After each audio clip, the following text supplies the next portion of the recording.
Bonjour à tous, aujourd'hui je vais vous expliquer les rudiments du rempotage. En effet, dans votre jardin, vous avez forcément des plantes qui sont là depuis quelques années dans leur petit pot et qui sont un petit peu à l'étroit et qui végètent un petit peu ou qui sont poussifs. Donc le but du rempotage, c'est de leur permettre d'avoir plus d'espace au moins pour leurs racines, plus de place aussi pour pouvoir les arroser.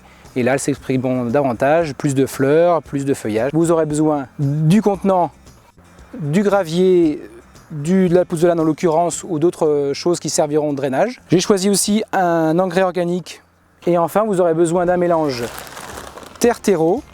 Première étape, vous allez faire un petit peu le point au niveau allure et au niveau sanitaire de votre plante. Vous allez couper les fleurs fanées, les branches cassées ou abîmées.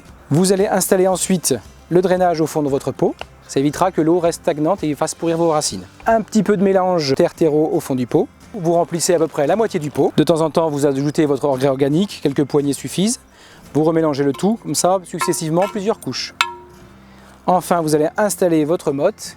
Vous prenez délicatement votre plante à la base. Parfois, il peut y avoir des adhérences, donc vous tapotez votre pot et vous sortez délicatement votre motte. Il peut y avoir des chignons racinaires, c'est-à-dire un entremêlat de racines. Dans ce cas, vous prenez un couteau ou un sécateur et vous venez griffer vos racines tout au long de la motte.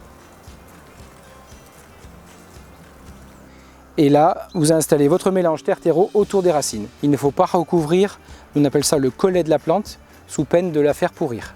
Bien évidemment, toujours ajouter un petit peu d'engrais organique. Vous ne risquez pas de brûler les racines, ce qui peut arriver avec des engrais chimiques. Entre chaque couche, tassez beaucoup avec vos mains, voire même avec vos poings. C'est un geste important, ça évite d'avoir trop de poches d'air autour des racines, ce qui peut favoriser la pourriture, voire la mort de la plante. Petite finition, nettoyage du pot. Et voilà, vous avez réussi votre rempotage.